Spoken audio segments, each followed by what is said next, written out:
Yang terhormat Bapak Ibu Majelis Guru SDN 06 Batangasan,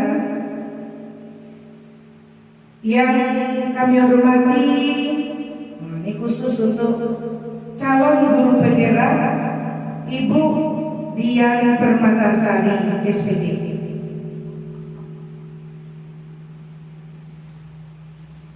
Pertama-tama marilah kita panjatkan puji dan syukur kita kehadiran Allah Subhanahu wa Ta'ala yang telah melimpahkan rahmat dan karunia-Nya kepada kita bersama, karena telah dapat hadir dalam rangka kegiatan untuk mensosialisasikan tentang diskriminasi budaya positif. Selawat beriring salam tak lupa kita kirimkan kepada junjungan kita Nabi Allah, yakni Nabi Muhammad SAW. Allahumma shalli ala Sayyidina Muhammad wa ala ali Sayyidina Muhammad.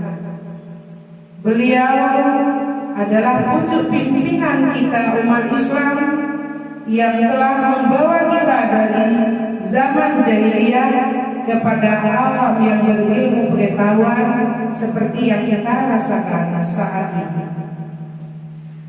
Marilah Bapak Ibu kita berselawat kepada beliau. Allahumma shalli ala Sayyidina Muhammad wa ala ali Sayyidina Muhammad. Semoga kita mendapatkan syafaat dari beliau di yaumil akhir nanti. Amin amin ya rabbal alamin. Pada kesempatan hari ini kita langsung saja meminta kepada Ibu Dian untuk menyampaikan bagaimana tentang penyebaran pemahaman dan penerapan dari pengalaman beliau tentang budaya positif. Mudah-mudahan nanti bisa diterapkan di sekolah kita sehingga menjadi pembiasaan. Waktu dan tempat kita persilakan kepada Ibu Dian.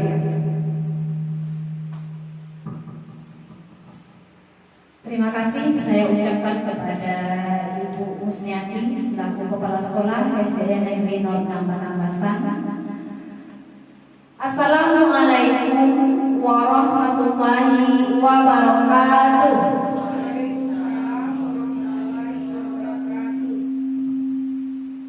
Alhamdulillahirabbil alamin.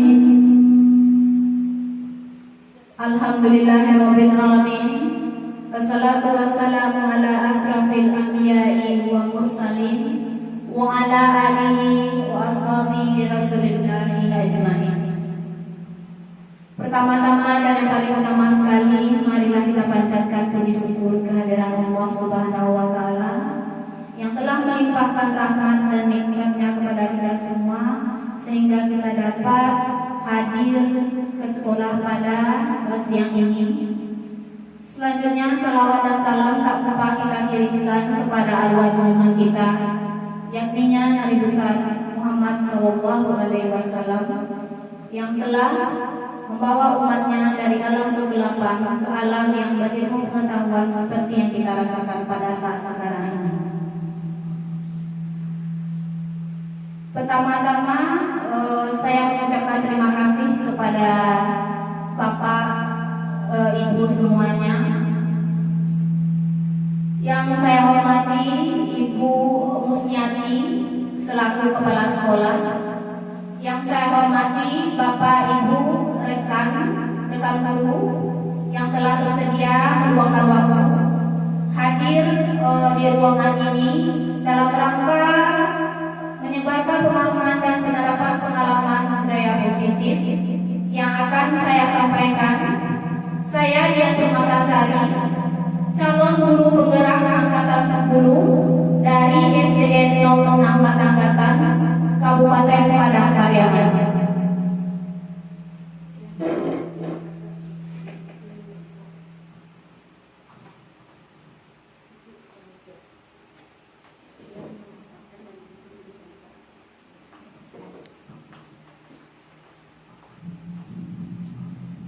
Baik Bapak Ibu, untuk membersihkan waktu, baiklah kita masuk kepada menyebarkan pemahaman. Yang pertama yaitu kita lihat adalah mengenai tujuan pendidikan, di mana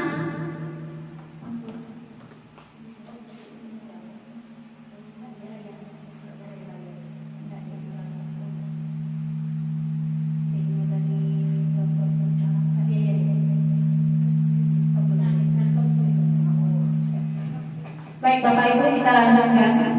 Yang pertama adalah mengenai tujuan pendidikan. Tujuan pendidikan menurut Ki Hajar Dewantara, yaitu sebagai Bapak Pendidikan kita, adalah menuntun segala kodrat yang ada pada anak agar mereka dapat mencapai keselamatan dan kebahagiaan yang setinggi-tingginya sebagai individu maupun sebagai anggota masyarakat. Oleh sebab itu, pendidik hanya dapat menuntun tumbuh atau hidupnya kekuatan kodrat yang ada pada diri anak agar dapat memperbaiki lakunya. Kekuatan kodrat itu adalah kekuatan yang ada pada diri anak. Ki Hajar Dewantara mengumpamakan kita sebagai pendidik adalah sebagai petani. Anak-anak didik kita diumpamakan sebagai bibit. Kita hanya berusaha untuk mengupayakan bagaimana bibit itu tumbuh menjadi subur. Bagaimana kita mengupayakan, hanya yang kita upayakan adalah bagaimana ia dapat tumbuh dengan baik dan subur. Seperti itu.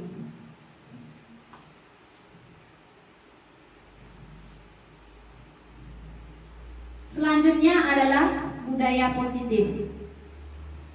Budaya positif, dari kata budaya positif, apa yang Bapak Ibu ketahui mengenai budaya positif? Ada yang tahu apa itu budaya positif?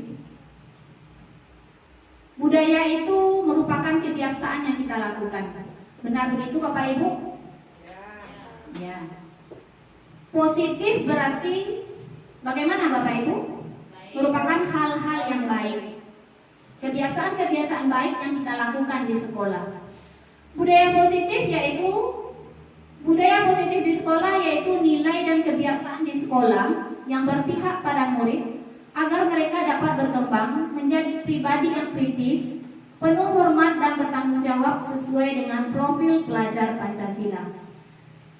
Sebagaimana kita ketahui, kita di sekolah selalu menerapkan budaya positif kepada anak-anak didik kita. Contohnya saja di SD Negeri 06 Batangkasan ini, apa saja contoh budaya positif yang telah kita laksanakan Bapak Ibu? Ada yang tahu? Bersalaman. Ya, persilakan. Terima kasih Bu Dian. Ini budaya positif yang sudah ada di sekolah kita. Pagi-pagi itu datang sudah tepat waktu, pagi sekali, kemudian bersalaman dengan guru, kemudian ada lagi membuang sampah pada tempatnya, terus membaca ayat pendek sebelum masuk, dan lain-lain banyak sekali Bu Dian. Terima kasih. Ya, benar sekali yang dikatakan oleh Bu Mus tadi.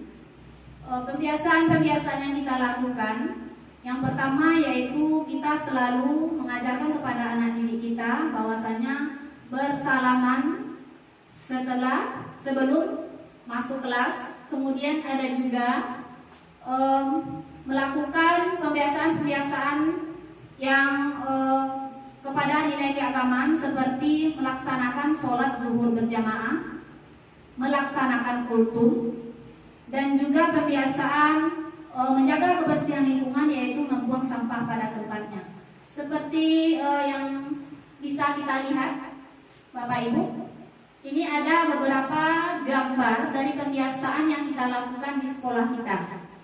Yang pertama adalah yaitu bersalaman ketika akan masuk kelas.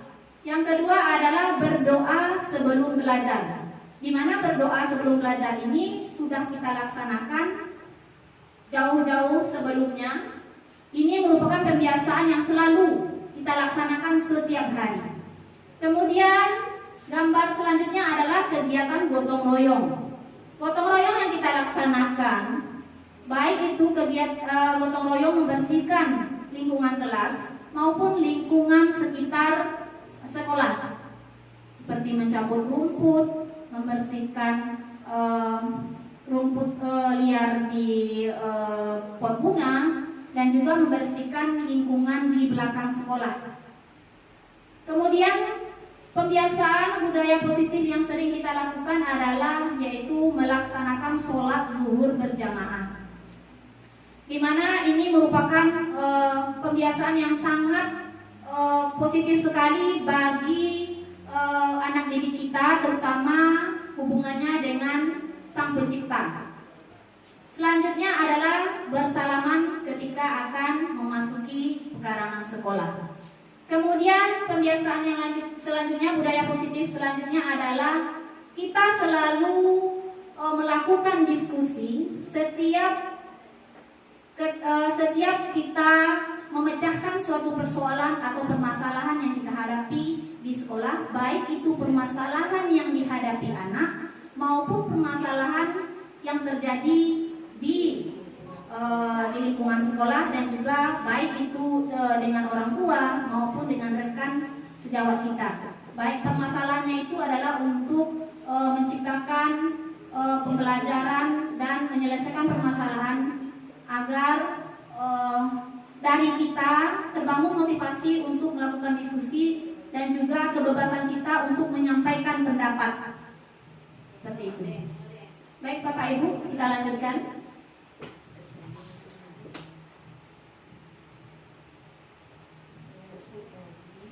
Ya, pembiasaan selanjutnya ini ada juga kultum, dilaksanakan setiap hari Jumat, dan juga selalu bersedekah atau berinfak.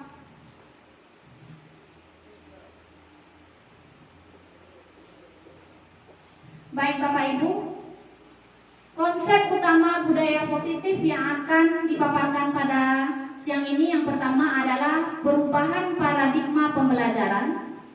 Selanjutnya disiplin positif, nilai-nilai kebajikan, motivasi perilaku manusia, posisi kontrol guru, keyakinan kelas, dan yang terakhir adalah segitiga restitusi. Ya. Lanjutkan.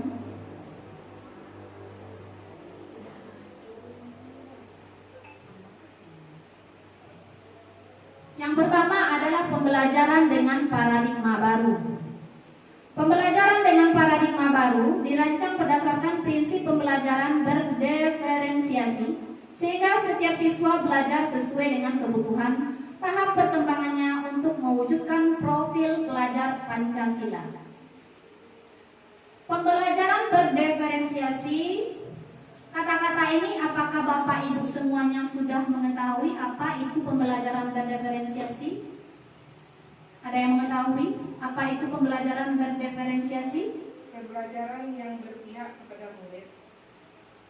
Ya, tadi Bu Musniati mengatakan pembelajaran yang berpihak pada murid. Kemudian ada lagi Bapak Ibu?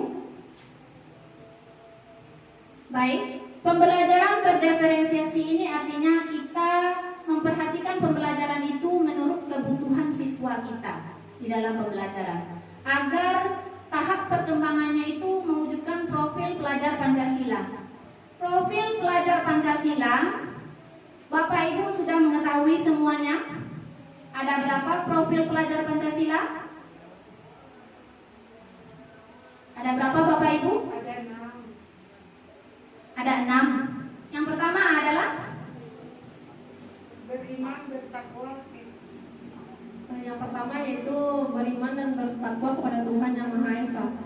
Ya, terima kasih pada Bu Ica. Yang pertama adalah beriman dan bertakwa kepada Tuhan Yang Maha Esa. Kita juga sudah mengenalkan profil pelajar Pancasila di kelas kita masing-masing. Bagaimana kita mengajarkan kepada anak didik kita bahwasanya profil pelajar Pancasila itu agar mudah diingatnya. Hal yang paling saya lakukan yang pertama adalah dengan nyanyian seperti ini.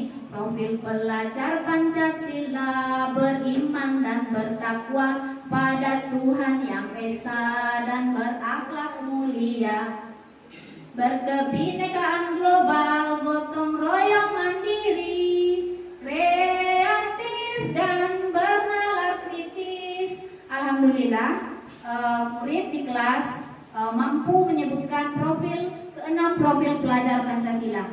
Dan hal ini juga bisa Bapak Ibu lakukan agar anak-anak didik kita dapat mengetahui keenam profil pelajar Pancasila itu dengan menggunakan nyanyian. Karena dengan menggunakan nyanyian itu biasanya anak-anak akan lebih cepat mengingat, akan lebih cepat menghafal apa yang akan mereka hafal. Baik, lanjutkan.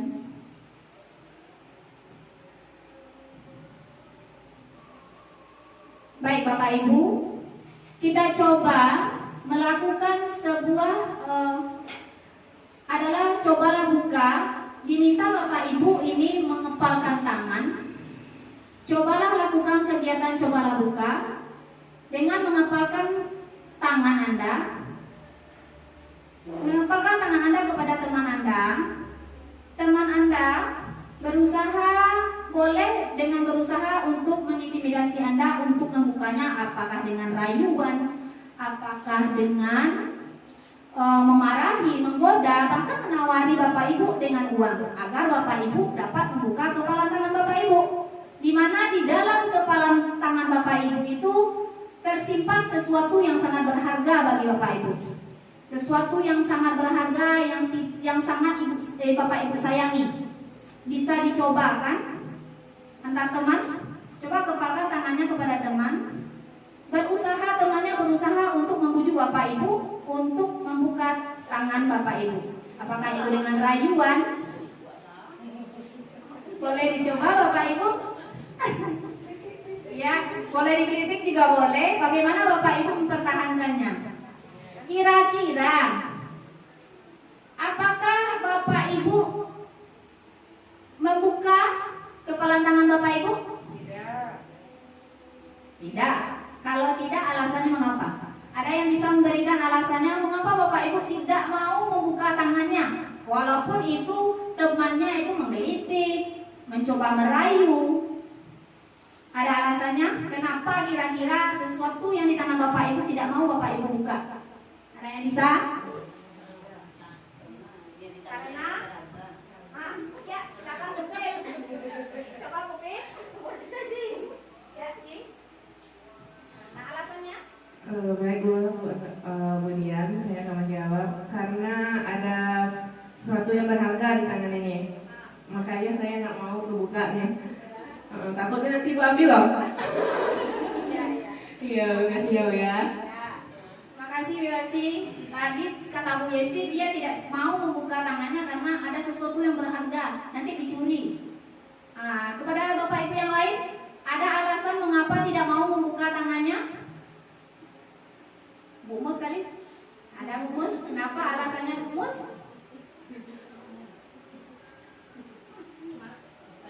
Kenapa Bu Mus? Ada sesuatu alasan?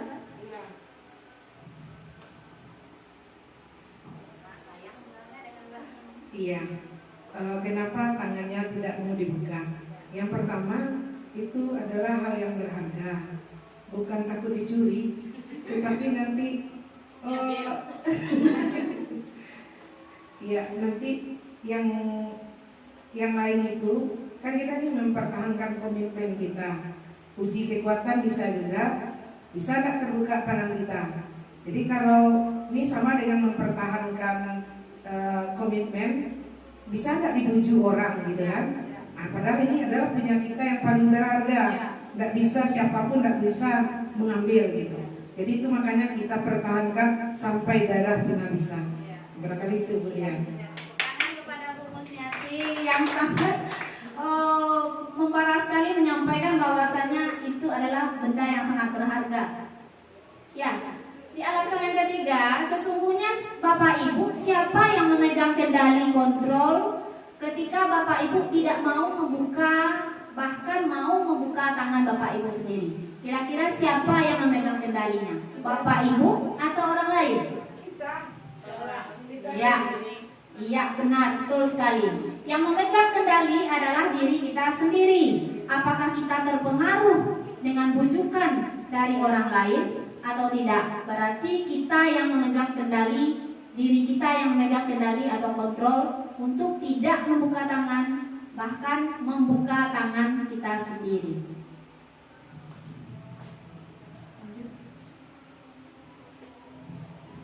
Baik Bapak Ibu, dilanjutkan dengan miskonsepsi tentang makna kontrol.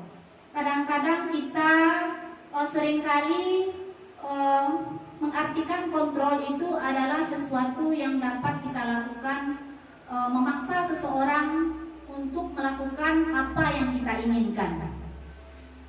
Yang pertama adalah ilusi bahwa guru bisa mengontrol murid. Kita selalu mengatakan bahwasanya kepada anak didik kita, tidak boleh seperti ini, kamu harus melakukan ini, kamu harus melakukan itu. Sebenarnya itu bukan bahwasanya guru itu tidak selalu dapat mengontrol muridnya. Yang kedua adalah ilusi bahwa semua penguatan positif, efektif dan bermanfaat. Kita selalu memberikan penguatan positif kepada anak didik kita, apakah itu dengan pujian, apakah itu dengan reward, ataupun hadiah yang kita berikan kepadanya di dalam keberhasilannya di dalam pembelajaran. Semua itu merupakan bahwasanya penguatan positif itu tidaklah selalu efektif. Kadang-kadang anak ini agar mau mendapatkan hadiah dari kita sebagai gurunya, dia rajin belajar. Saya mau rajin belajar, nanti diberikan ibu ini hadiahnya pensil atau makanan seperti itu. Nanti saya ingin diberi uang oleh gurunya.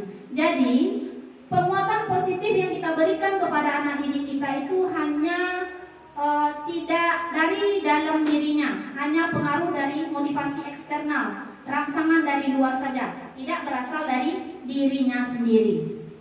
Itu juga tidak efektif kita lakukan. Yang selanjutnya adalah ilusi bahwa kritik dan membuat orang merasa bersalah dapat menguatkan karakter.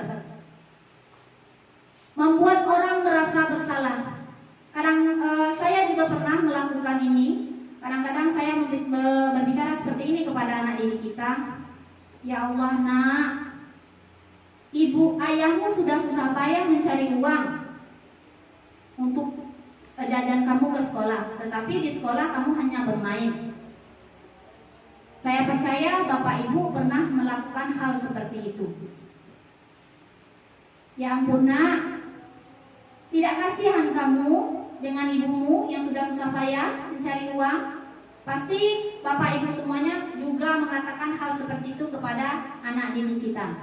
Jadi membuat merasa bersalah itu ternyata tidak menguatkan karakter siswa kita. Itu hanya akan memberikan tekanan kepada siswa dan juga siswa itu merasa bersalah, merasa dirinya telah melakukan kesalahan, sehingga mereka merasa bahwa dirinya tidak dapat melakukan hal yang baik dari kesalahannya itu. Dan selanjutnya adalah ilusi bahwa orang dewasa memiliki hak untuk memaksa. Nah, kira-kira yang terakhir ini, pernahkah kita berpikiran seperti itu, Bapak Ibu? Ilusi bahwa orang dewasa memiliki hak untuk memaksa. Bagaimana pendapat Bapak Ibu? Sering dilakukan atau jarang dilakukan atau bagaimana? Pernah dilakukan. Ya, saya pun pernah melakukan seperti itu. Kita semua pernah melakukannya. Bahwasanya orang dewasa memiliki hak untuk memaksa. Contohnya saja, kita di dalam kehidupan sehari-hari dengan adik kita, kadangkala kita menganggap adik kita itu kecil di bawah kita, yang pengalamannya belum seberapa dengan kita, dan kita juga memaksakan kehendak kita kepadanya. Begitu juga dengan siswa kita.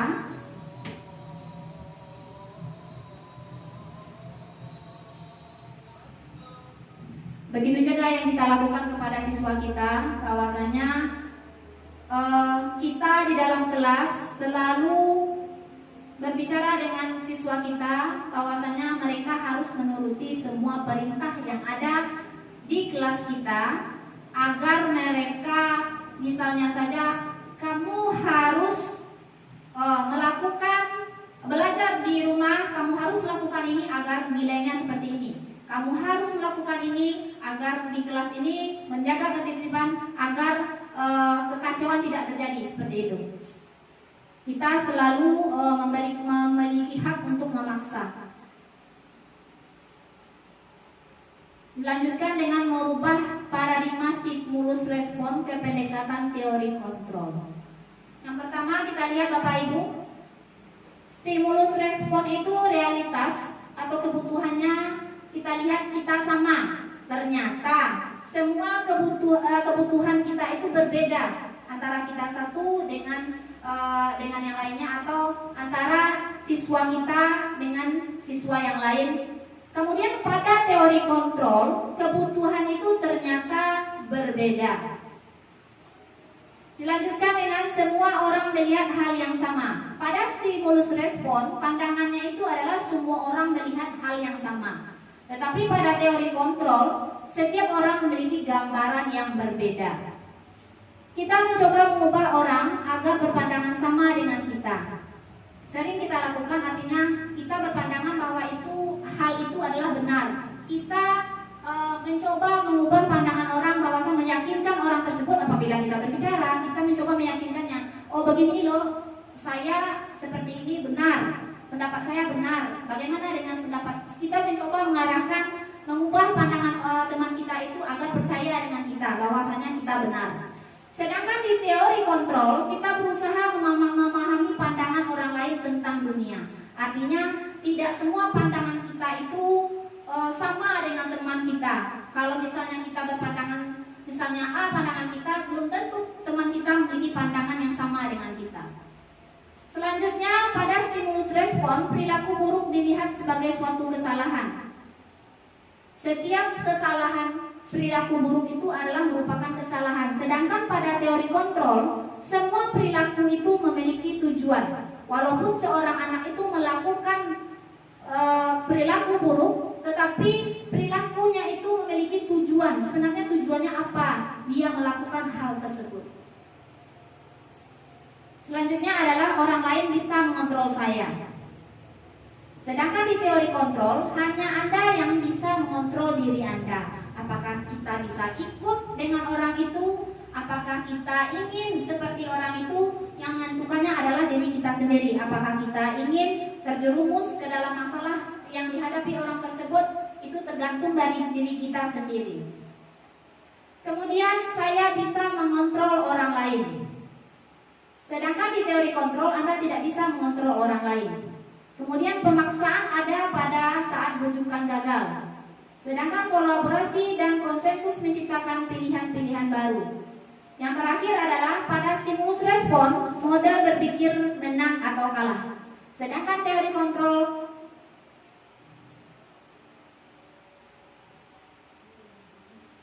model berpikirnya menang dan menang. Baik, Bu, lanjut.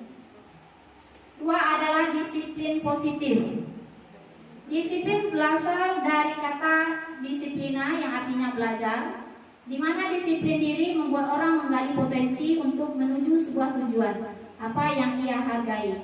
Namun pada budaya kita, makna kata disiplin telah berubah menjadi sesuatu yang dilakukan seseorang pada orang lain untuk mendapatkan kepatuhan. Kecenderungan umum adalah menghubungkan kata disiplin dengan ketidaknyamanan. Artinya apabila murid kita melakukan kesalahan, artinya kamu tidak disiplin. Artinya kamu seperti ini, kamu tidak disiplin, seperti itu. Sedangkan di mana disiplin itu artinya adalah belajar, bukan dengan apa yang kita hargai atau pencapaian suatu tujuan mulia.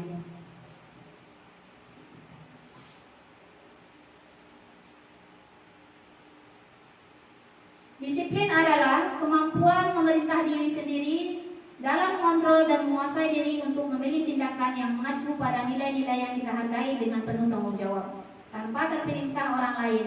Nilai-nilai yang kita hargai adalah nilai kebajikan, Sifat positif manusia yang merupakan tujuan mulia yang ingin dicapai setiap individu, yaitu nilai-nilai dalam profil pelajar Pancasila.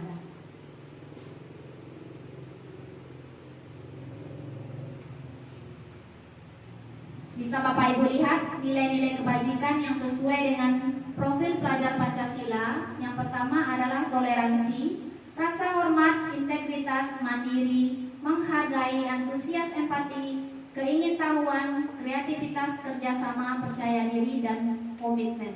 Sedangkan di keterampilan hidupnya atau life skill-nya, nilai-nilai kebajikannya itu dapat dipercaya, lurus hati, pendengar yang aktif, tidak merendahkan orang lain, dan memberikan yang terbaik bagi dirinya.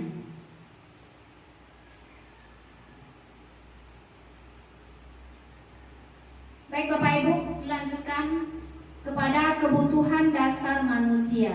Kebutuhan dasar manusia merupakan suatu kebutuhan yang harus terpenuhi agar manusia dapat bertahan hidup dan melanjutkan hidupnya. Bisa kita lihat di sini Bapak Ibu, ada 5 kebutuhan dasar manusia. Yang pertama adalah bertahan hidup. Yang kedua, rasa kasih sayang dan rasa diterima. Yang ketiga adalah penguasaan. Yang keempat adalah kebebasan. Dan selanjutnya adalah kesenangan. Dari 5 kebutuhan dasar ini harus dipenuhi semuanya. Apabila salah satu saja tidak kita penuhi, tentunya tidak akan menimbulkan dampak yang tidak baik bagi diri siswa. Contohnya saja, kebutuhan misalnya bertahan hidup, misalnya contohnya makanan. Apabila anak-anak didik kita tidak sarapan pagi hari ke sekolah, tentu saja di saat pembelajaran anak didik kita bisa saja akan sakit perut, tidak konsentrasi di dalam belajar. Seperti tadi, ada salah satu siswa saya yang mengalami sakit perut di saat ujian. Makanya saya izinkan, saya antarkan pulang untuk beristirahat karena dia tidak tahan. Sudah diberikan obat minyak kayu putih tadi, tapi ternyata masih sakit. Kemudian saya antarkan pulang. Kemudian juga saya tanya apakah sudah sarapan, katanya sudah. Mungkin ada hal-hal lain yang menyebabkan siswa saya itu tadi sakit perut. Kemudian dilanjutkan dengan motivasi perilaku manusia. Motivasi perilaku manusia itu yang pertama adalah untuk menghindari ketidaknyamanan atau hukuman. Ada juga orang yang ingin melakukan sesuatu itu hanya karena ingin menghindari ketidaknyamanan dan menghindari hukuman. Saya takut dihukum ibu, makanya saya buat PR. Saya takut dimarahi orang tua, makanya saya harus segera pulang. Makanya itu adalah motivasi hanya untuk menghindari dan ketidaknyamanan atau hukuman. Dilanjutkan untuk mendapatkan imbalan atau penghargaan. Ada juga anak didik kita yang melakukan sesuatu di dalam kelas hanya untuk mendapatkan imbalan atau penghargaan dari gurunya. Nanti saya ingin seperti ini agar dapat pujian dari ibu. Saya ingin melakukan ini, saya ingin mendapat hadiah dari ibu. Ternyata untuk menghindari ketidaknyamanan hukuman dan imbalan penghargaan itu adalah motivasi intrinsik, motivasi ekstrinsik. Ekstrinsik itu artinya motivasi yang datang dari luar. Sebenarnya yang kita inginkan adalah motivasi intrinsik. Kembali tadi Bu yang tadi. Motivasi intrinsik yang kita inginkan adalah motivasi intrinsik, motivasi yang datang dari dalam diri kita sendiri atau yang datang dari dalam diri siswa.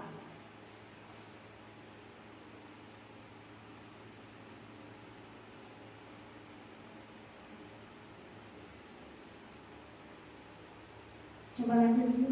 Ya.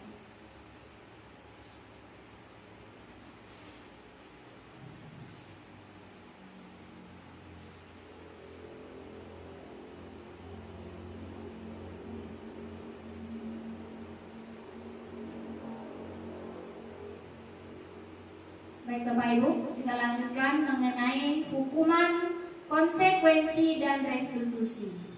Kita lihat bahwasanya hukuman itu tidak terencana atau secara tiba-tiba. Misalnya saja di dalam kelas siswa kita tidak membuat PR. Tentu saja kita pernah melakukan bahwasanya, ayo anak ibu, kalau kamu tidak buat PR-nya di luar, atau berlari keliling lapangan seperti itu. Itu adalah bentuk yang tidak terencana atau secara tiba-tiba. Kemudian di dalam konsekuensi ternyata terencana atau disepakati sesuai peraturan. Perilaku yang dibuat oleh siswa itu sudah direncanakan, disepakati sesuai peraturan. Apabila dia melanggar, berarti dia melanggar konsekuensi. Sedangkan pada restitusi, proses menciptakan kondisi bagi murid untuk memperbaiki kesalahan. Pada restitusi ini kita mencoba mencari bagaimana siswa itu memperbaiki kesalahannya. Dia sendiri yang mencari bagaimana solusi untuk memperbaiki kesalahannya. Sedangkan pada hukuman, murid tidak tahu apa-apa yang akan terjadi atau tidak dilibatkan. Seringkali kita tidak menanyakan kepada siswa apa hukuman yang akan kita berikan. Kita langsung memberikan hukuman, oh seperti ini kamu harus seperti ini. Sedangkan pada konsekuensi, murid tetap dibuat tidak nyaman, sama halnya dengan hukuman. Sedangkan pada restitusi, proses kolaboratif yang mengajarkan murid untuk mencari solusi sendiri. Dia mencari solusi sendiri, bagaimana cara dia memperbaiki kesalahannya.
Baik Bapak Ibu, dilanjutkan mengenai 5 posisi kontrol guru. Yang pertama adalah penghukum, yang kedua adalah pembuat merasa bersalah, yang ketiga adalah teman, yang keempat adalah pemantau, dan yang terakhir adalah manajer. Kita lihat.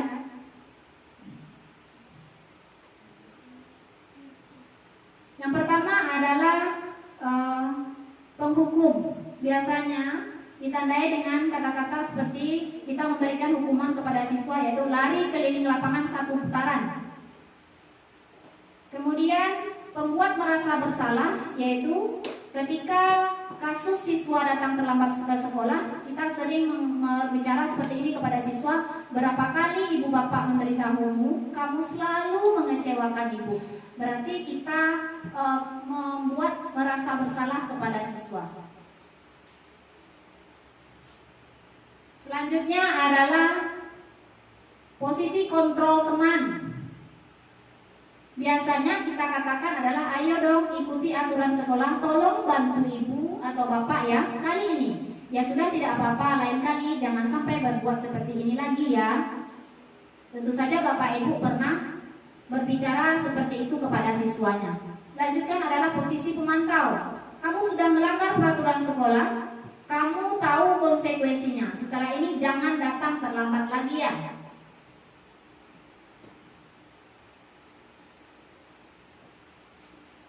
Yang terakhir adalah posisi manajer. Biasanya apakah kamu tahu apa kesalahanmu? Kira-kira bagaimana kamu memperbaiki kesalahanmu?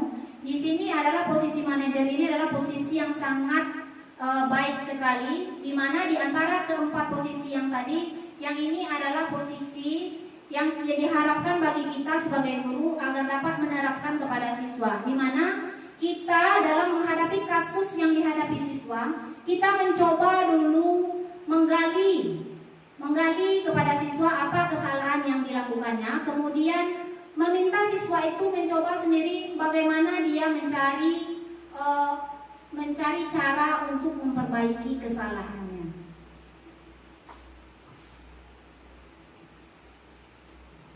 Seperti ini ya Bapak Ibu, kira-kira posisi kontrol apakah aku? Saya kecewa sekali dengan kamu. Kira-kira di antara posisi kontrol tadi, apa kira-kira posisi kontrol yang kalau seperti ini yang dikatakan oleh gurunya? Saya kecewa sekali dengan kamu. Kira-kira apa? Manajer kah? Pemantau kah? Atau membuat rasa bersalah? Ya, Pak Bu Yosi? Ya, benar sekali. Ini adalah posisi kontrolnya adalah pembuat merasa bersalah. Pembuat rasa bersalah. Lanjut. Selanjutnya, kamu tidak pernah benar melakukannya. Penghukum? Ya, ternyata benar yang dikatakan Umus. Ini adalah posisi kontrolnya adalah penghukum. Kamu tidak pernah benar melakukannya.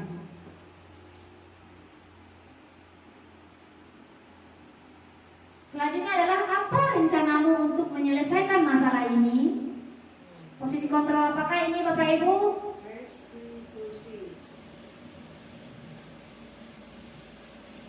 Jadi ini adalah posisinya, posisi kontrolnya adalah manajer. Bagaimana kita berupaya menyelesaikan masalah dengan meminta kepada siswa bagaimana cara ia menyelesaikan masalah yang dihadapinya.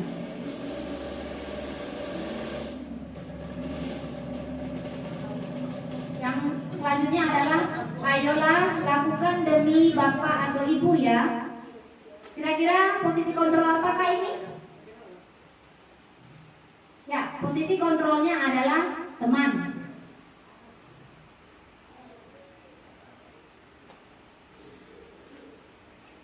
Selanjutnya adalah kamu tidak pernah mendapat nilai jika tidak mengerjakan tugas.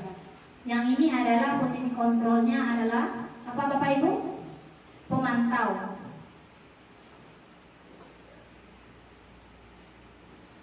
Baik, kita lanjutkan dengan keyakinan kelas. Ada yang tahu Bapak Ibu? Mengapa keyakinan kelas? Mengapa bukan peraturan kelas? Ada yang bisa memberikan pendapatnya? Mengapa keyakinan kelas? Kenapa tidak peraturan kelas? Mungkin kalau peraturan atau sifatnya adalah memaksa atau tidak bersifat dari dalam diri siswa. Sedangkan keyakinan, kalau keyakinan mungkin berasal dari diri siswa, dari dalam dirinya meyakini sesuatu yang akan dilakukannya, makanya dia akan konsisten terhadap apa yang akan dilakukannya itu.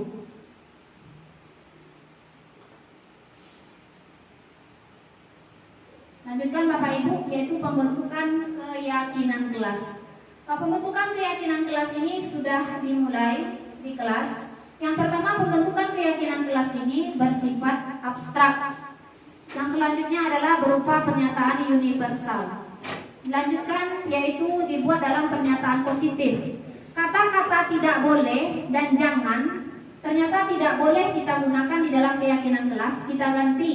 Misalnya tidak boleh membuang sampah sembarangan, kita ganti dengan kata yang positif, yaitu membuang sampah, menjaga kebersihan lingkungan atau membuang sampah pada tempatnya.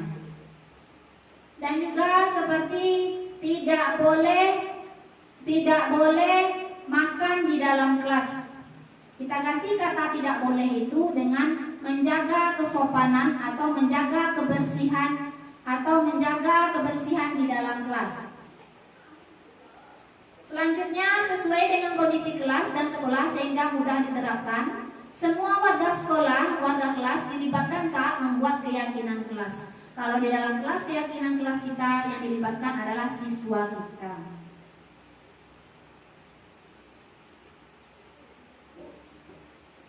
Ini adalah contoh cuplikan video yang saya ambil. Yang pertama adalah saya memberikan pemahaman kepada siswa tentang apa itu keyakinan kelas. Boleh dilihat Bapak Ibu videonya.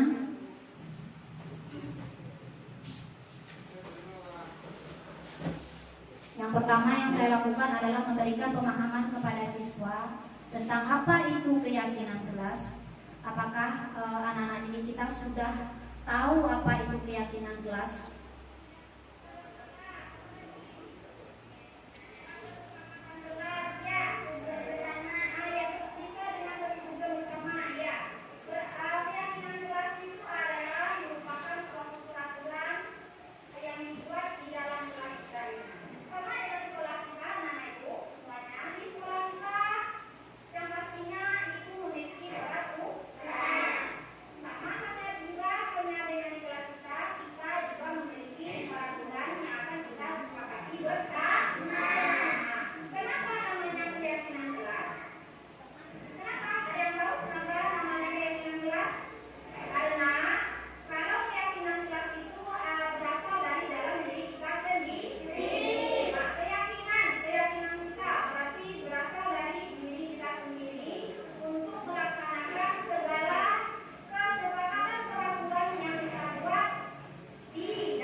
Baik Bapak Ibu, dilanjutkan dengan memberikan kertas post-it kepada siswa untuk menuliskan beberapa keyakinan kelas menurut siswa kita.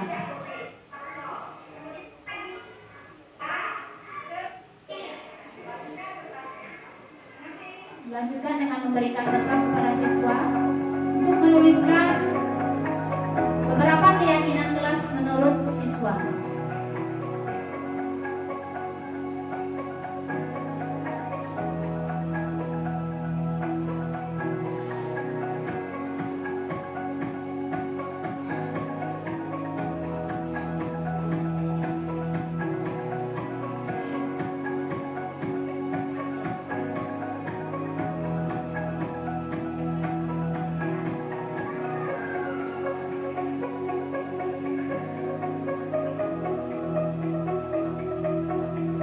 Kemudian yang saya lakukan adalah menempel di dinding kelas menurut keyakinan yang telah dibuat oleh masing-masing siswa.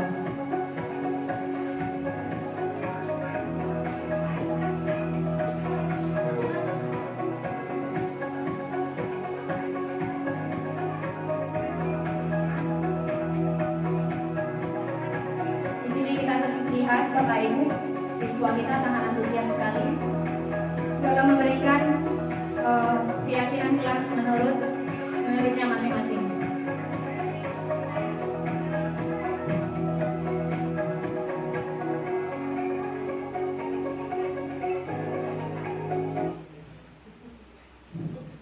Baik Bapak Ibu, dilanjutkan dengan segitiga restitusi. Segitiga restitusi ini adalah suatu proses dialog yang dijalankan oleh guru agar dapat menghasilkan murid yang mandiri dan bertanggung jawab. Di mana segitiga restitusi itu yang pertama adalah menstabilkan identitas. Yang kedua adalah validasi tindakan yang salah. Yang ketiga adalah menanyakan keyakinan.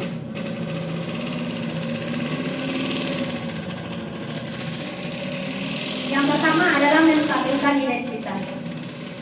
Biasanya yang kata-kata yang kita lakukan adalah berbuat salah itu wajar. Tidak ada manusia yang sempurna. Kemudian ibu bapak juga pernah melakukan itu.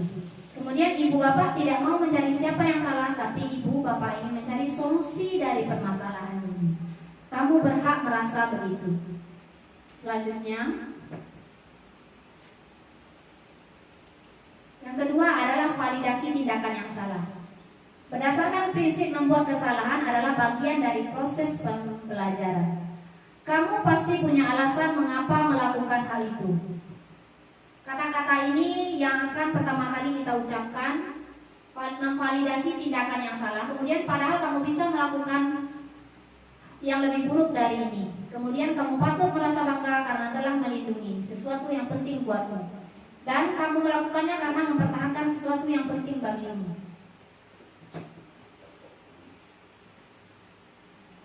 Selanjutnya adalah menanyakan keyakinan kelas. Berdasarkan Prinsip membuat kesalahan adalah bagian dari proses pembelajaran itu. Yang pertama adalah menanyakan keyakinan. Apa keyakinan kelas kita? Setelah anak kita berbicara mengenai kesalahannya, tentu saja kita ucapkan dulu, apa keyakinan kelas kita? Kemudian nilai-nilai apa yang telah disepakati bersama? Seperti apa gambaran sebuah kelas yang ideal menurut kamu? Kamu ingin menjadi orang yang seperti apa?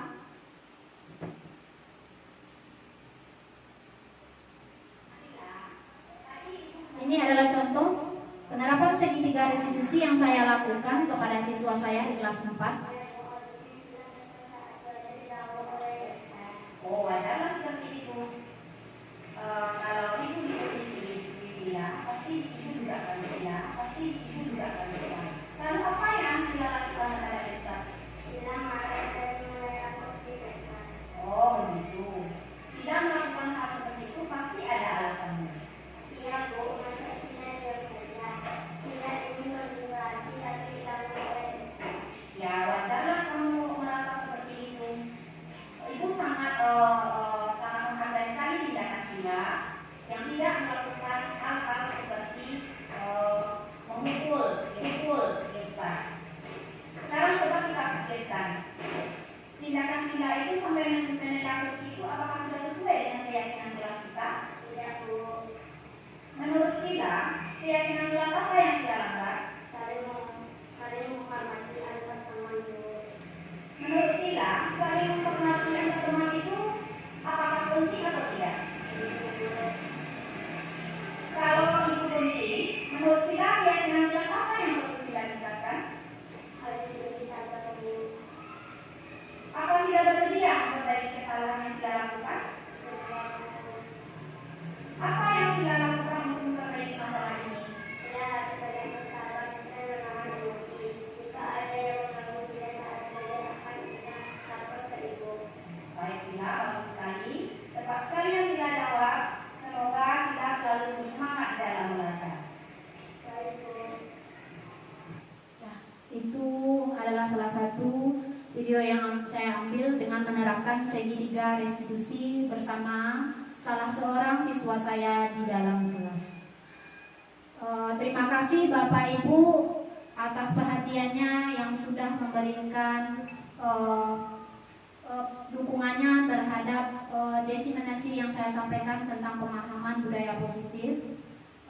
Salah janggal saya mohon maaf. Saya akhiri dengan wabillahi taufiq wal hidayah. Assalamualaikum warahmatullahi wabarakatuh. Waalaikumsalam warahmatullahi wabarakatuh.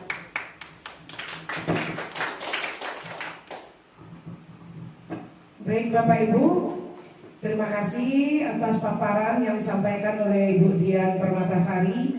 Mari Bapak Ibu kita berikan tepuk tangan yang gemuruh. Demikian paparan tentang Sila, tadi Ibu mendapat laporan dari ketua kelas. Katanya Sila tadi habis bertengkar ya? Iya, Bu. Habisnya Sila kesal saat belajar diganggu oleh Ustaz. Oh, wajarlah seperti itu.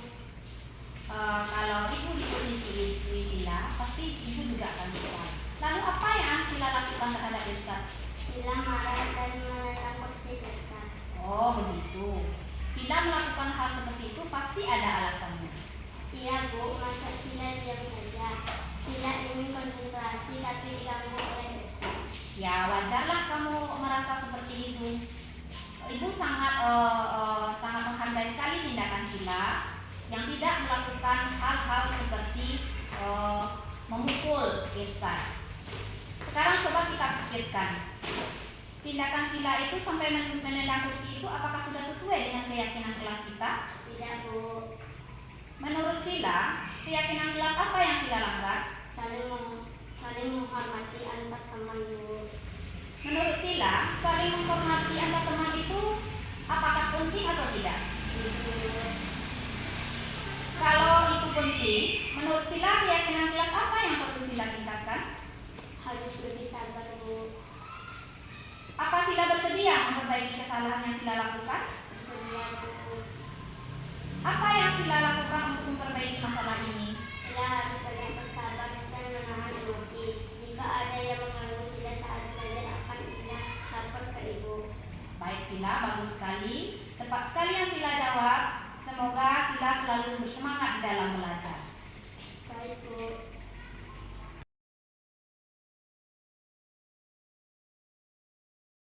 Assalamualaikum warahmatullahi wabarakatuh. Waalaikumsalam warahmatullahi wabarakatuh. Selamat siang anak-anak ibu semuanya. Siang, Bu. Bagaimana keadaan hari ini? Baik, Bu. Alhamdulillah anak-anak ibu semuanya selalu diberikan kesehatan oleh Allah Subhanahu Wa ta'ala.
Balkis Maishan.